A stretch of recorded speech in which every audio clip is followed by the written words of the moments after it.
அனைத்துலக தமிழர் பேரவை ஏற்பாடு செய்துள்ள செய்யறிவு உலகில் செம்மொழி தமிழும் தமிழரும் என்னும் பெயரிலான ஓர் உலக தமிழ் ஆய்வு மாநாடு இந்த வருடம் அக்டோபர் மாதம் 15ஆம் திகதி முதல் 18ஆம் திகதி வரை கனடா நாட்டின் டொரண்டோ மாநகரில் நடைபெறவுள்ளது. இந்த நிகழ்வுக்கான ஊடக சந்திப்பு நேற்றைய தினம் இடம்பெற்றிருந்தது. இந்த நிகழ்வில் ஊடக பிரதிநிதிகள், சமூக தலைவர்கள் மற்றும் ஆதரவாளர்கள் என்று பலரும் கலந்து கொண்டிருந்தனர். ஏற்பாட்டில் நடைபெறவிருக்கும் இந்த ஆய்வு மாநாடு பற்றி பல விடயங்கள் பேச இருக்கின்றோம்.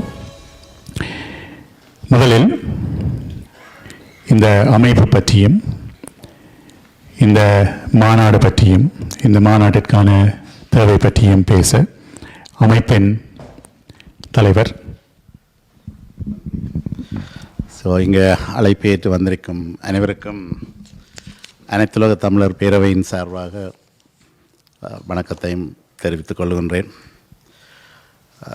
அடுத்தது இந்த மாதம் கூட முக்கியமான மாதம். அந்த மாதத்தையும் நாங்கள் நினைவு கூர்ந்து, மே மாதம் என்று சொன்னால் மெய்சிலுக்கும் மாதம், நிச்சயமாக அந்த மாதத்தையும் நாங்கள் நினைவு கூர்ந்து தாண்டி போக முடியாது. அனைத்துலக தமிழர் பேரவை 2004ஆம் ஆண்டு டிசம்பர் மாதம் உருவாக்கப்பட்ட ஒரு அமைப்பு. ஒரு லைக் மைண்டட் பீப்புள், ஒரு 50 பேர் இதை ஃபவுண்டர் மெம்பர்ஸாக அல்லது ஆரம்ப உருவாக்குனராக இணைந்து இந்த அமைப்பு புலம்பெயர் தேசத்தில் இயங்கும் அமைப்பு. இது ஒரு கனடாவுக்கு மட்டுமில்லை, இது ஒரு குளோபல் அமைப்பு. புலம்பெயர் தேச ஈழத்தமிழரை தளமாக அல்ல பேஸாக கொண்டு இயங்கும் ஒரு அமைப்பு. ஒரு காலகட்டத்திலே தமிழ் ஏடுகளில் மட்டும் வாழ்ந்து கொண்டிருந்தது. இன்னொரு காலகட்டத்திலே ஏடுகளில் இருந்து அச்சேற்றம் பெற்று நூல் வடிவம் பெறத் தொடங்கியது. 3வது காலகட்டத்திலே கணிப்பொறி சாதனத்தின் வருகையோடு இன்னொரு தளமாற்றம் ஏற்பட்டது. இப்பொழுது நாங்கள் வாழுகின்ற இந்த செயற்கை நுண்ணறிவு காலகட்டத்திலே ஒரு மிக பெரும் பாய்ச்சல் ஏற்பட்டிருக்கிறது தமிழிலே. நாங்கள் விரும்பினாலும் விரும்பாவிட்டாலும் அறிந்தாலும் முழுமையாக அறிய முடியாவிட்டாலும் இன்னும் 5 அல்லது 10 வருடங்களுக்குள்ளே செயற்கை நுண்ணறிவினாலே நாங்கள் முழுமையாக உள்வாங்கிக் கொள்ளப்பட போகிறோம். எங்களுடைய காலகட்டம், எங்களுக்கு பிறகு வார காலகட்டம் முழுவதும் எங்களுடைய பிள்ளைகள், பேரப்பிள்ளைகள் அத்தனை பேரும் எல்லா துறைகளிலேயும் செயற்கை நுண்ணறிவு கூடாக ஏற்பட போகிறார்கள். பரமேஸ்வர கல்லூரி வளாகத்திலே, அதாவது யாழ்ப்பாண பல்கலைக்கழக வளாகத்திலே நடைபெற்ற மாநாட்டில் இருந்து நான் உங்களுடன் பேச விளைகின்றேன்.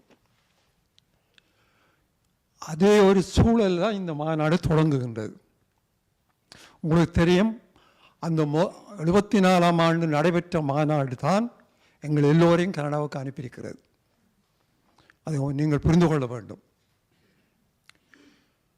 இன்று அதே பாதையிலே இந்த அமைப்பு, இது ஒரு அமைப்பு, அதை மறந்துவிடக்கூடாது.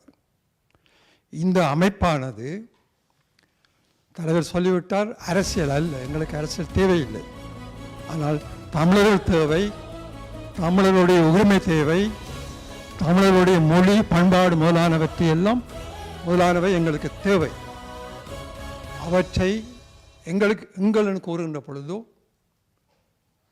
ஈழத்தமிழர் முதலாவதாக, 2வதாக உலகத் தமிழர்கள், இவற்றையெல்லாம் மனதில் கொண்டுதான் இந்த அமைப்பு இயங்கிக் கொண்டு இருக்கிறது. அதனொரு மறு செயற்பாடாக, இன்னொரு செயற்பாடாக இந்த மாநாடு அமைகிறது என்பதை புரிந்து கொண்டால்தான் நாங்கள் எல்லோரும் ஒன்றாக செயற்பட முடியும்.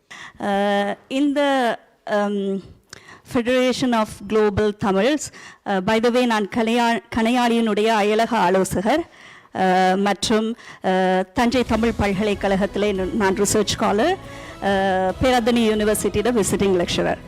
ஸோ என்ன போன்ற அகடமிக் பீப்புள், நாங்கள் ஒரு அகடமிக் க்ரௌட் ஒன்று இருக்கிறோம் என்னோட கனெக்டடாக. ஸோ நிறைய பேருக்கு இந்த விஷயம் தெரியாது. நான் லாஸ்ட் இயர் இப்படி ஒன்று நடக்குதுண்டு எங்களுடைய திருகோணமலை சங்க நிகழ்வுக்கு போகக்குள்ள நிமாலனன் கதைக்கக்குள்ள தான் எனக்கு இப்படி ஒன்று நடக்குதான்றதே தெரியும். So we are real scholars. இங்கே நாங்கள் இருந்து ஒர்க் பண்ணி கொண்டிருக்கிறோம். And we are connected with internationally நிறைய செய்கிறோம். ஏன் நீங்கள் சரியான அந்த ரிசர்ச்சை செய்யாமல் இருக்கிறீங்க? அண்ட் வெரி இம்பார்ட்டன்ட் ஒரு கான்ஃபரன்ஸை நீங்கள் நடத்திக்கல. இந்த மாதிரி ஆய்வாளர்கள் மிக முக்கியம். ஏன்னா அப்போ நீங்கள் வெளியில் போயிட்டு தேடுறதுக்கு போகிறதுக்கு முதல் உள்ளுக்குள்ளே எத்தனை பேர் இருக்கிறாங்கன்றதை நீங்கள் முதல் அறிய வேணும் என்றது என்னுடைய கருத்து. மற்றது இந்த அப்ட்ராக்ட் வந்து இப்போ தான் இந்த ப்ரெஸ் கான்ஃபரன்ஸ் நீங்கள் கால் பண்ணி இது பண்ணுறீங்க. அப்ட்ராக்டோட டேட் வந்து வெரி ஷார்ட்டாக இருக்குது. அதை நீங்கள் கன்சிடர் பண்ணினால் நல்லா இருக்கும். மற்றது இது பப்ளிகேஷன் இருக்குமா?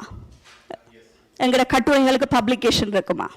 இந்த செய்தி உள்ளிட்ட மேலதிக விரிவான செய்திகளுக்கு www.behindmenews.org என்ற எமது இணைய பக்கத்தினை பார்வையிடவும்.